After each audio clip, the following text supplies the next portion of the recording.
Welcome back to my channel.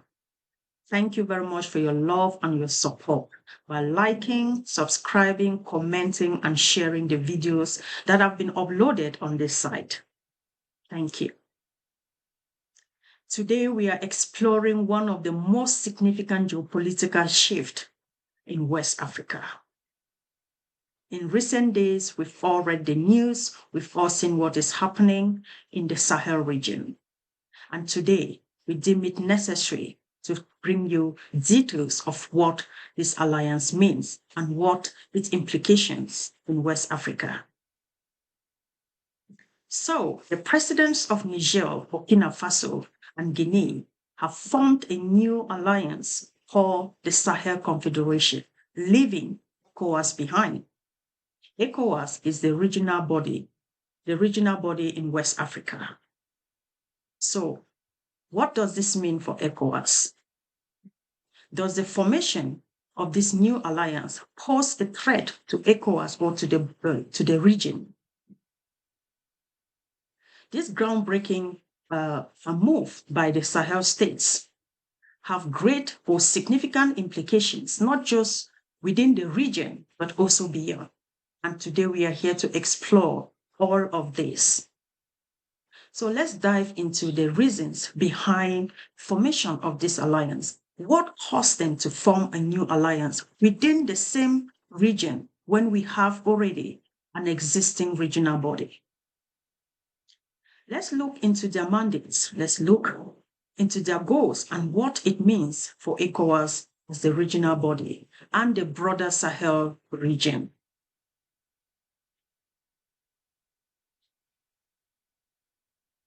On the 6th of July 2024, the presidents of Burkina Faso, Niger, and Guinea officially announced the formation of the Sahel Confederation, a new political and economic alliance leaving behind ECOWAS.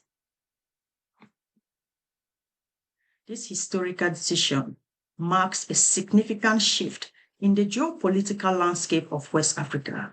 But why did these countries choose to leave ECOWAS? ECOWAS, like I said before, is the economic community of West African states. They have to leave ECOWAS to form their own confederation.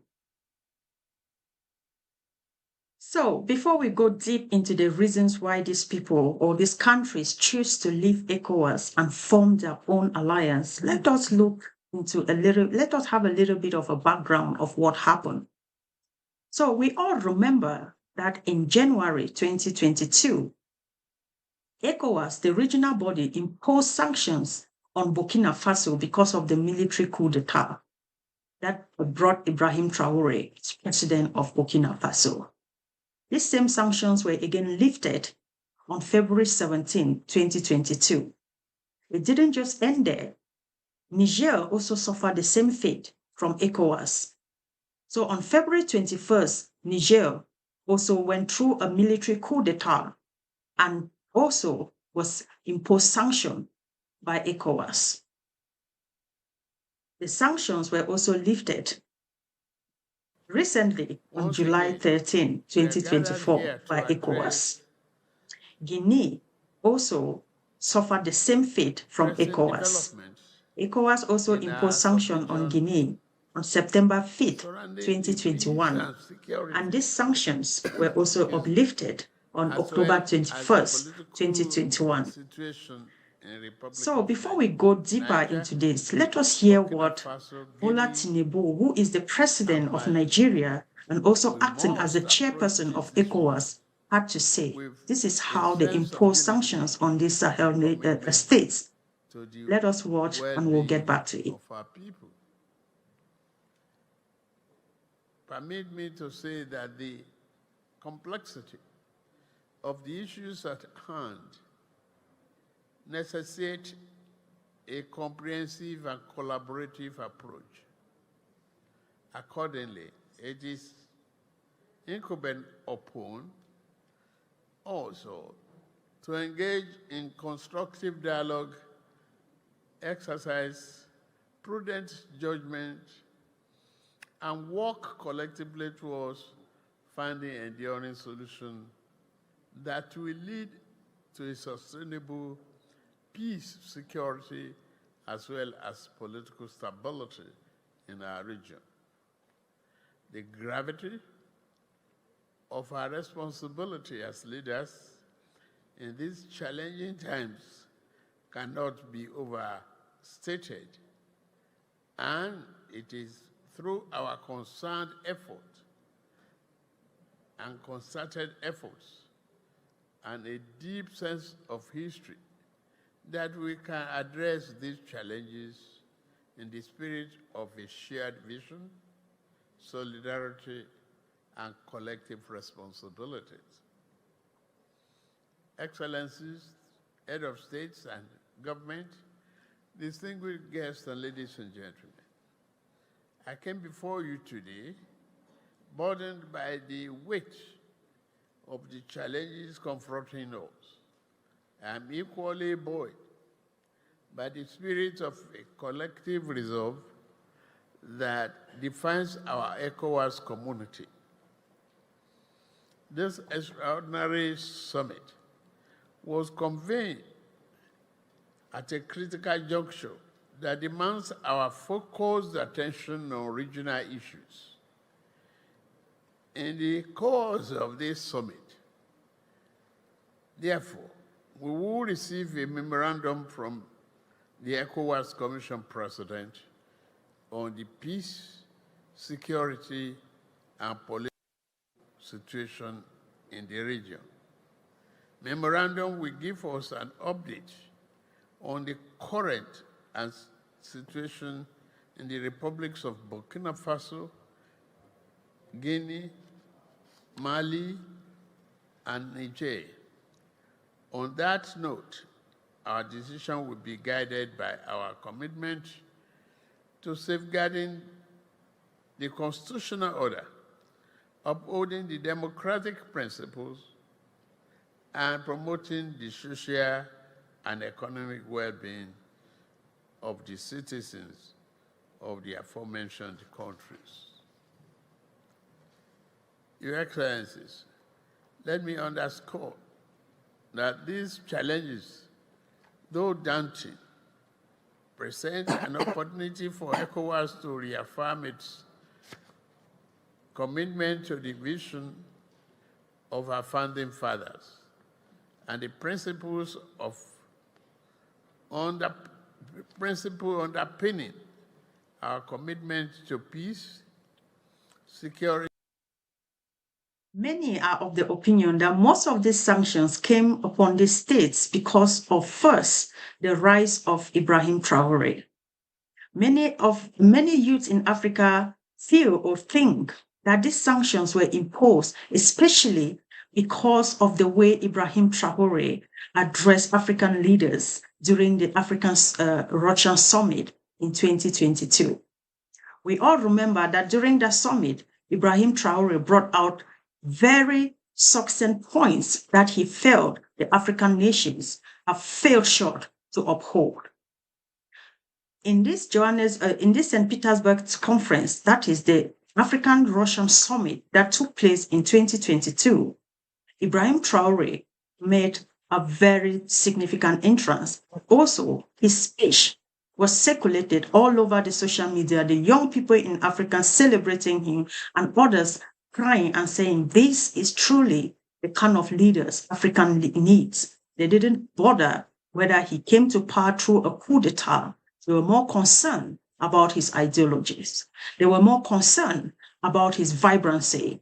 They were more concerned about his passion to grow Africa and his passion to see that Burkina Faso was alleviated from poverty. Ibrahim Traore, during that time or during that summit, he brought out very significant points. And some of the main points he raised were historical ties. He emphasized that the historical tie between Africa and Russia was very important, and he acknowledges their shared past. He talked about anti-imperialism.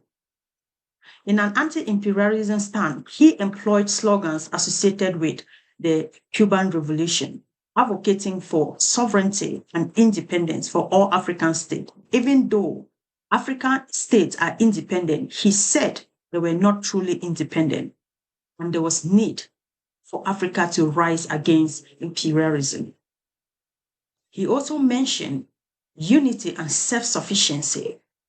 Ibrahim Traore called for unity amongst African leaders, and this is where most African youths feel ECOWAS was angered, especially because most of the countries within ECOWAS are all ruled by old dictators in Africa who do nothing but exploit Africa or sell out the resources of Africa at the let-go prices to their imperial masters.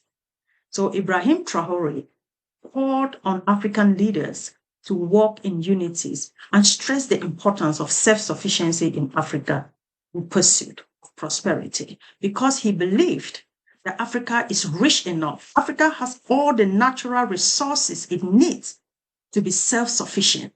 And this is what has made Ibrahim Traore to gain the love and support, not just of Burkinabés, but of young Africans across the African continent and beyond. He's been loved not just by Africans, but by other countries or youths in other countries who are also clamoring and calling for change in leadership. He also talked about stronger bonds. These are some of the few points he highlighted during the summit in St. Petersburg, Russia. He said stronger bonds are very important.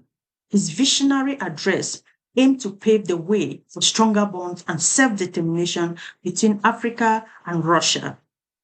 And we can now see most of the things, we can now start understanding why most of these things are unfolding. But before we go, let us also watch what ECOWAS had to say.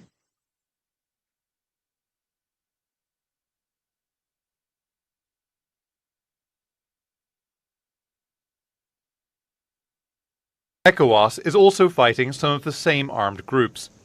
It's seeking to form a dedicated security force, and it's also trying to bring Mali, Niger and Burkina Faso back into its fold.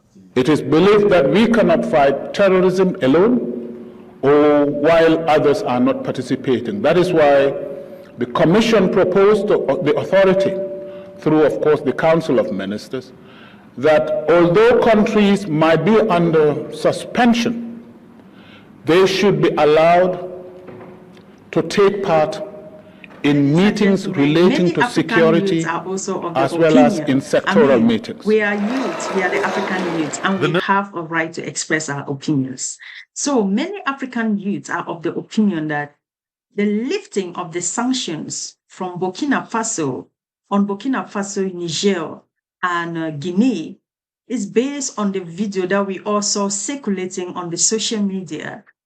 The commandos of Senegal celebrating the Independence Day of Senegal. It's not as though Senegal is part of these nations, the formation of this alliance, but ECOWAS. The question ECOWAS was asking, is ECOWAS ready for any threat within the sub-region? What if these people form alliances with this other nation? So we saw the display by the commandos in Senegal, and that sent in shivers in the heart of ECOWAS, and the sanctions were automatically lifted. So what are the main reasons behind this formation? We have here security concern. We all know the security concerns within the Sahel region. We will go into details of all of this, but first we have the security concern, we have economic independence, and we have political sovereignty. These are the main reasons behind the formation of this alliance. And why do these people think that they need, these are reasons enough for them to leave ECOWAS and form a completely new alliance? And let's not forget that in September 2023, these nations already came together and formed or signed a charter called the Liptako-Guma Charter. The Liptako-Guma Charter was mainly to form or to establish an alliance of the Sahel state, the AES. So this Liptako Guma Charter is aimed at providing military support to one another in case of any attack by any nation at all. So the Mutual Defense Pact aims to protect against attacks, including those orchestrated by third countries and forces on combating terrorism or focuses on combating terrorism against their nations. And we all know how these countries have suffered insecurity over the decades. Ladies and gentlemen, we all know as one of their mandate, they say economic integration is key. And we can all agree that these nations or these countries are very rich in natural resources. Burkina Faso, for example, is very rich in gold. It's almost one of the largest gold producers in Africa. It produces over 50 tons of gold annually. Burkina Faso is also rich in cotton production. It's a significant export product in Burkina Faso. So the country being very rich in all of these resources, they felt it's important for them to begin to manage their own resources within the country for their own country. We also know that Burkina Faso is very rich in zinc and magnesium, which are all suitable for the mining industries. For example, gold. In my last video, I mentioned that Burkina Faso has established its first gold mining refinery, partnering with the Marina Gold Factory, which is a local company to promote a production of gold within the country, promoting local industries. And this is what young people in Africa would like to see for their own countries. So Burkina Faso has a lot of gold to export. And what if it chooses to use that to develop its own nation? This is what they are looking at within the alliance. It produces cotton for the local textile company. They want to develop cotton within and use their local textile companies to produce their own goods within Burkina Faso. And this is what they are looking at within the Sahel alliance. Niger, we know that Niger is the mother of uranium. I shared a video before where we saw people working in mining, producing uranium using their bare hands, the cruelty in which they exploit, in which they dig for this, and yet Niger is one of the poorest countries we know in Africa. And where does this uranium go? Let us ask France. And we see all of the whole of France is lighted up by uranium, by the one from Niger. And their smartphones and all their iPhones, everything that they have is actually as a result of the uranium they get from Niger. But most importantly, they are a war power. And guess what? The uranium they are taking from Niger is also used to what? Weapon the nuclear energy, their nuclear weapons. And yet Africans do not own nuclear weapons. So what if we begin to produce our own nuclear weapons using our own natural resources? This is what the alliance is out to build. Niger also is very rich in oil, significant reserve with growing production capabilities. So Niger has oil, just like Nigeria does, just like Libya does, just like many other African countries do.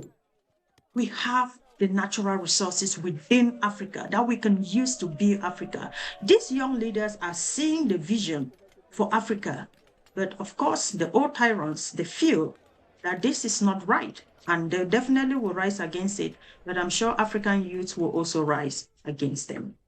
Niger does not only have uranium, Niger has gold, oil, it has coal, and the coal is used mainly for what? Local energy production. But we all know in Niger, they don't even have light in most of the cities.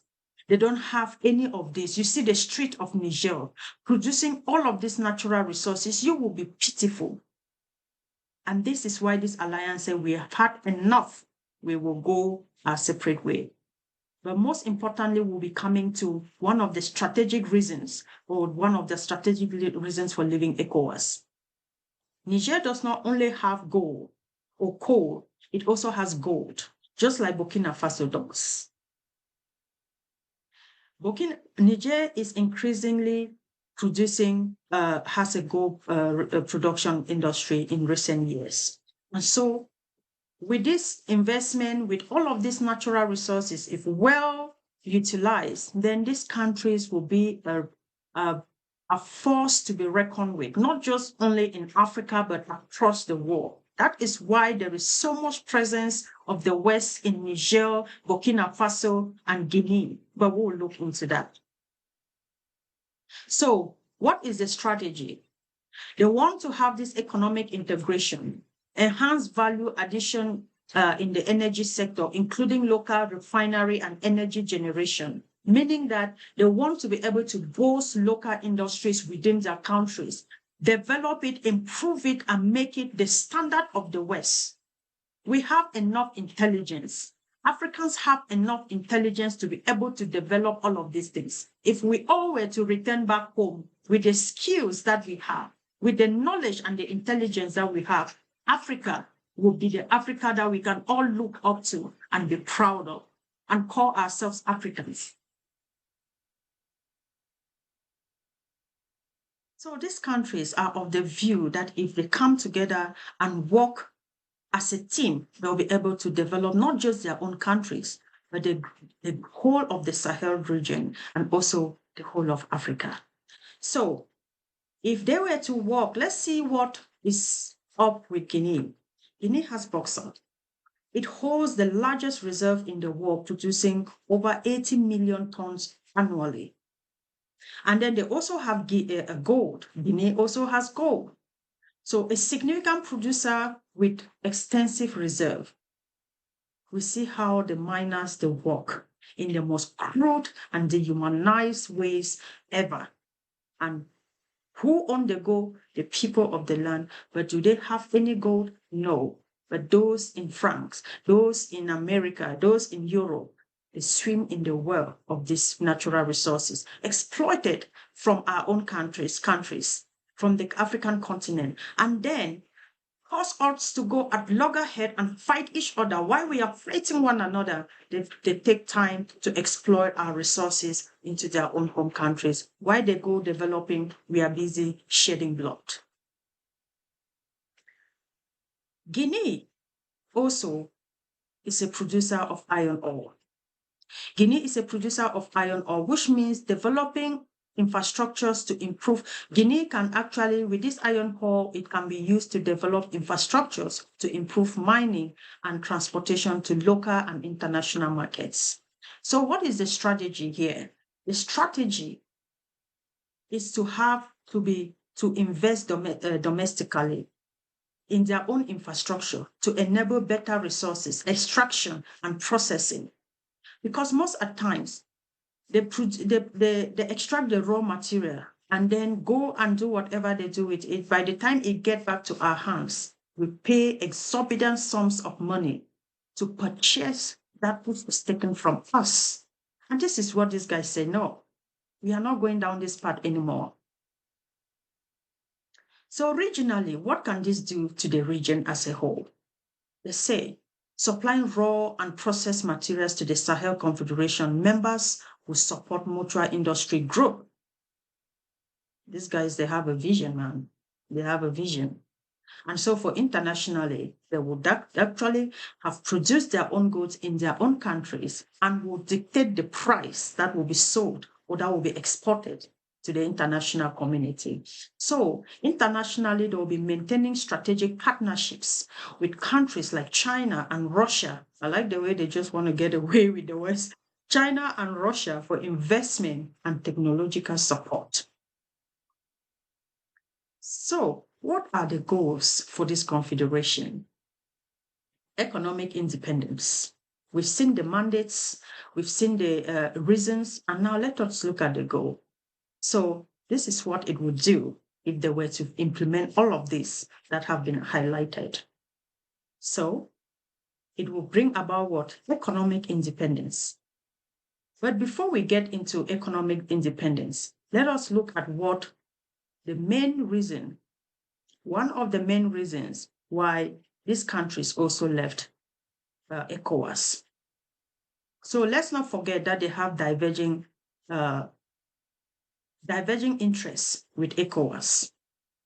They have diverging interests with ECOWAS. ECOWAS, they believe, is not run by African leaders, but their imperial masters, by their colonial masters. Even though Africa seems to be independent, we all know that Africa is truly not independent because many of the French African nations are still paying colonial debt to French treasury. And these are facts. And these people have seen all of this and said they don't want, because ECOWAS is really ruled not by the leaders or the countries that form ECOWAS, but by their imperial masters. So they say their values, ECOWAS meetings and maps are highlighting member states. So their values,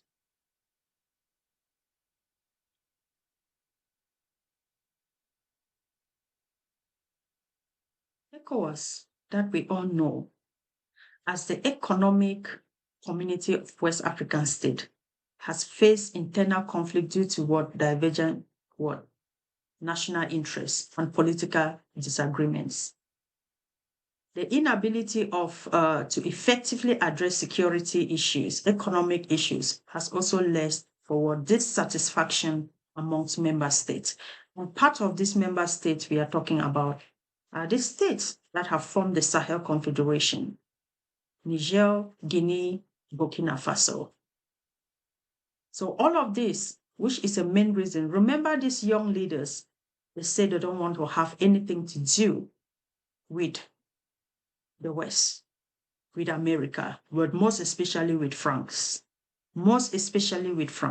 We saw how the former president of Niger was humiliated by Emmanuel Macron in a conference in France. And he laughed and said, look at him, he's running, because we've asked him a genuine question. He was laughing, even though he came back after to apologize to people or to the nation for his action.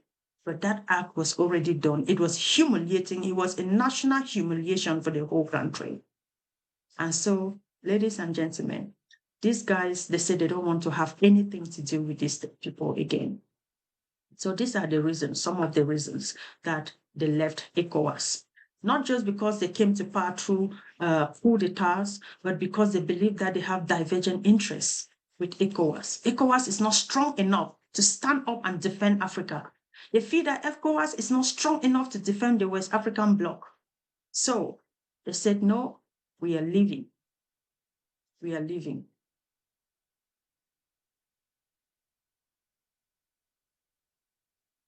Okay, let us look at the goals. Before I was talking about the goals, before I went back to talk about the main reason, one of the main reasons why they left ECOWAS. So we talked about economic independence. So with their economic independence, they want to see refining and processing their own goods and their resources domestically, and then dictating the price at which it will be sold. The goods will reach the hands of Burkinabés, of Guineans, and also Nigerians at the price that the people, the country wants, not what the international community will dictate to it. And this is what we must be able to stand and support. They take what is ours in its raw form, in its best form, whistle it out to their own countries, do one more thing, and then bring it back to us and sell it to us at very exorbitant prices that you can actually sell the head of your mom before you can purchase. And this is what these nations are saying: we've had enough. We've had enough. Enough is enough. ECOWAS is not doing what it's supposed to do, so they said they're going to leave. And you can't blame them. Regional trade. We've seen how ECOWAS is trying to now come up with a new currency for the ECOWAS bloc. a single currency. Just like Muammar Gaddafi, when he was still alive, may his soul rest in power, advocated for a currency for Africa, then a single passport for Africa. And because this guy had so much vision for Africa, he was murdered. The West came in, instigated his people. Oh, he's a dictator. Oh, he's that. And this is what caused the death of Muammar Gaddafi, because he was a threat to the West. He was a no-nonsense leader, a leader who stood for Africa, for the independence of Africa. I mean, total independence of Africa. He believed in the spirit of Pan-Africanism. He rose up for the people of Africa. He wanted to introduce the dinar as a currency in Africa, advocated for the single passport across the African region. Today, ECOWAS wants to talk about a single currency. It's the same thing the states, this new alliance, is also planning on a new economic currency in their own region. So, but how is it impactful to their alliance? They say for regional trade, creating a common market within the Sahel Confederation to facilitate trade, to refine the processed goods, it will be good, ensuring that the wealth generated from natural resources benefit the local economies. What do we want? Africans, what do we want? Am I here advocating for military coup d'etats? I'm only advocating for what is right for Africa. I'm only advocating for what will bring sanity and dignity to Africa, because we've been humiliated in every part of the world where we go. They look at us to be the most richest people in the world, but we are the richest. We are the richest. When it was during the Copenhagen climate change conference, they said it, that we are in a single boat. If we sink together. But guess what? They were pleading with Africa to hold on to its own natural resources. They shouldn't overdevelop Africa because the boat was already sinking, because they've exploited every part of their own continent to the point that it's Africa that is now sustaining and holding the world in one piece. But guess what? We are developing Africa. If we go down, we all go down. I'm not advocating for any violence. I'm not advocating for anything, but I am saying that we must support good initiatives. And when it comes to infrastructure development,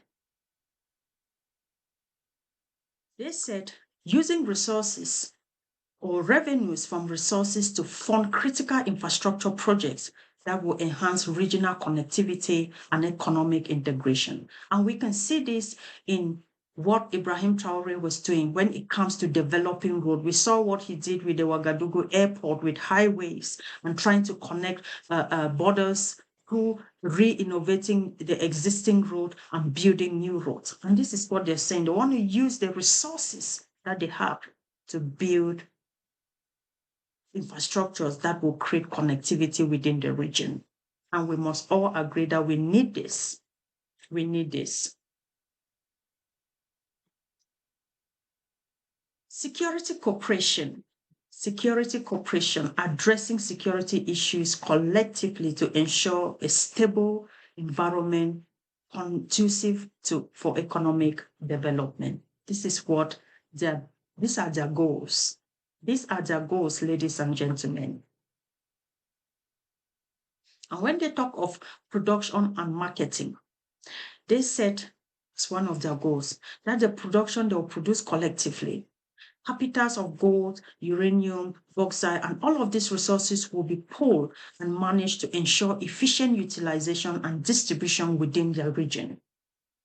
Developing a regional market for resources, finished products to foster what? Interdependence and economic reliance. This involves harmonizing trade policies, the tariffs within the Confederation. Foreign partnership, they said on the aspect of foreign partnership, they will be maintaining and establishing new relationship or new partnership with countries and entities that respect most importantly, that respect the sovereignty and the economic goals of the Sahel Confederation. This is what they stand for. Countries like China, countries like Russia, and the regional banks play a crucial role to providing necessary investment and technology for the Confederation.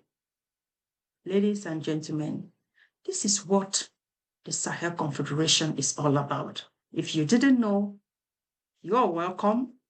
You're welcome. This is what it's all about.